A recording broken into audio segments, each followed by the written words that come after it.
During COVID-19 and the current public health crisis, it may seem out of left field to be bringing up sexual health education in public schools here in Springfield. After all, we're dealing with a pandemic that we don't know how to solve and is affecting the lives of everyday Missourians in Springfield. However, looking into sexual health education, or in this case, lack thereof, we can see that it in its own right is a public health crisis, and one that has been continuing on for far too long here in Missouri and across the country. Now, by talking about sexual health education, which is generally an uncomfortable and taboo topic, I'm not trying to change the values of Springfield Public Schools or the families in it, but by looking at where our curriculum is currently, how it affects our students and citizens of Springfield and Missouri, and the steps we can take forward in order to foster a productive conversation around our health in the classroom, I'm hoping that we can focus on a value that we all share here in Springfield, which is the desire for the comfort, health, and safety of our students and future citizens. So first, let's take a look at what's going on in the classrooms, which is essentially non-comprehensive sexual health education and generally non-inclusive education. First and foremost, it is abstinence-based. A 2020 article from Missouri State University's own The Standard states that in the SECA's fiscal year 2017, only 31.4% of Missouri's secondary schools teach the CDC's 16 critical sexual health education topics. But one of the topics, abstinence, is taught in 92.6% of schools. In fact, the Missouri Revised Statute 170.0151 states verbatim, abstinence is the preferred choice of behavior in relation to all sexual activity for unmarried pupils. And while that may be the preferred choice of behavior, generally in the teen years, where young people are learning about their bodies, learning about themselves, and generally rebelling against what authority wants them to do, they're not going to follow the preference of adult figures. In addition to teaching all students that they shouldn't have sex unless married, even that message is generally aimed at cisgender heterosexual couples. Corinne, Hukatch, and Croft state in their 2019 article, Sex Ed Without the Stigma, that because of the heteronormative focus on preventing pregnancy and promoting abstinence, this leads queer students, specifically in their study, gay and bisexual men, to have to find alternative methods of education. When students with gender identities and sexualities that don't feel represented in the classroom need to go to other locations, they'll often go to the internet to find resources to learn about themselves during the confusing time that is our teenage years. And while the internet can be a fantastic resource, there's also a lot of misinformation or straight out lies and incorrect information that can be published on there.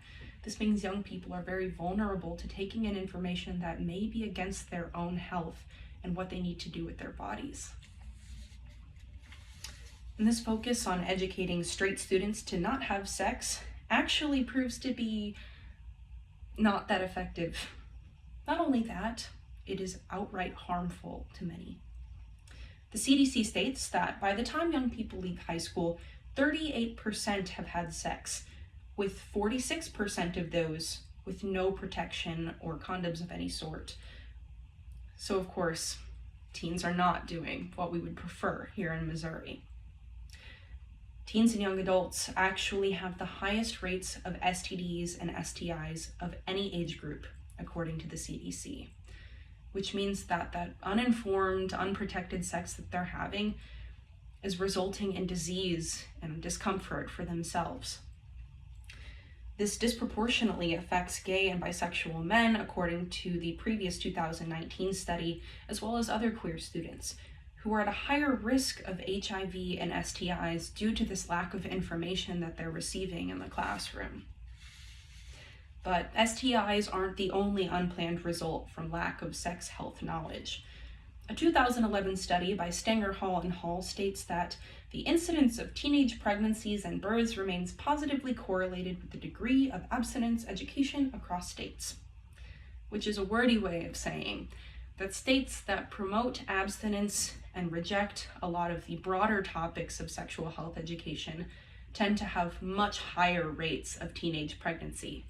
When students are not given the appropriate information and tools in order to have safe sex, it tends to result in young and unwanted pregnancies. These young and unwanted pregnancies can often be unsafe, incorrect for a student's life at the time, or result in seeking abortions, which in Missouri are difficult to access, leading them to often be an unsafe procedure for people that cannot reach the one location in St. Louis that provides them.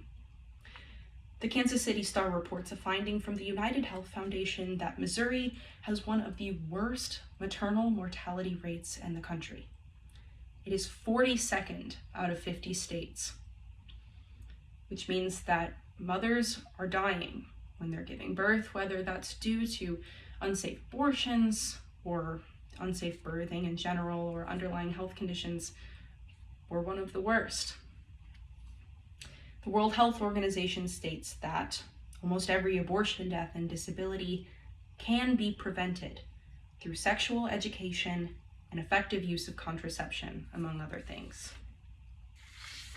So, what can we do to improve the education of our students and possibly save their lives? Well, Steve Pokin of the 2019 Springfield Newsletter states that now all schools in Missouri that choose to discuss sexual health education must include a discussion of consent, sexual harassment, and sexual violence. While this still contains some qualifiers, such as if Missouri schools choose to discuss sex ed, this is a great step for Missouri. Previously, schools did not have to discuss these topics, but now students are provided with the information to have comfort with their bodies, know when to say yes and no, as well as begin to recognize when they are in an uncomfortable, unhealthy, or unsafe situation that would result in harassment or violence. This shows that Missouri schools can change. We can adapt to learn new things to provide our students with new information, more broad information, that will carry them throughout the rest of their lives. This means that we're capable of change and enacting a broader, inclusive, and comprehensive sex ed education. The International Planned Parenthood Federation states that when introducing sex ed into a classroom, in order for it to be effective, it must help young people acquire accurate information, develop skills, and become open-minded, which are all traits that I think we would love for our fellow community members to have in every aspect of their life. The education should also include discussion of gender, health and HIV, sexual rights and citizenship, pleasure, violence, diversity, not only within intersecting identities, but also within the emotions and maturity in every situation, and relationships. The IPPF's guidebook actually provides a fantastic building block for a curriculum, one that we could implement right here in Missouri. It has directions on how to facilitate conversation with different age students, the topics you should cover, and it provides pages of great resources that help to build a conversation and a productive curriculum with students. It teaches teachers, parents, and other educators how to have those conversations in an age-appropriate, mature, and informative way. Adia Okdem's 2020 Frontiers, the Washington University Review of Health, states that transitioning to an education like that, to a comprehensive curriculum, has proved really successful in other states. Massachusetts, for example, that implemented a sex ed curriculum that includes a lot of those topics mentioned in IPPF as well as the CDC's 16 critical ones, while touching on abstinence, mentioning it as an option, describing what that means, but not stressing it as the only option, has resulted in Massachusetts having one of the lowest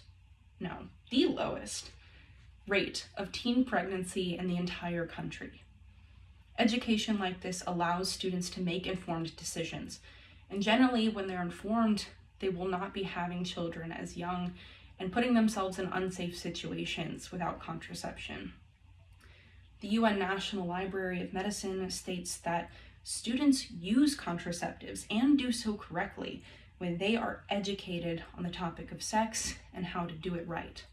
Right, as in safely. So today, we have discussed Missouri's sexual education, how it affects our community, and how we can make strides in facilitating a conversation that allows our education system to make our students much better, healthier, and safer people in the future. While coronavirus is something we don't have the tools to fix right now, and it's scary, the sexual health education problem in Missouri is something we do have the tools and education to fix, starting right in our classrooms. It can be an uncomfortable topic, even a scary one, and one that some people may not necessarily want to discuss in a classroom. But it is a healthy topic. It is an aspect of our growing up, our health, and our turning into adults here in this community. And the more we talk about it, the more comfortable it will become, until it is just like every other health topic that we have to discuss to keep ourselves healthy. Hopefully, when implementing discussions like this and being able to have productive conversations about how we can introduce this kind of information to our students, our future of our community, we can foster a much healthier, more comfortable, and happy Missouri and Springfield.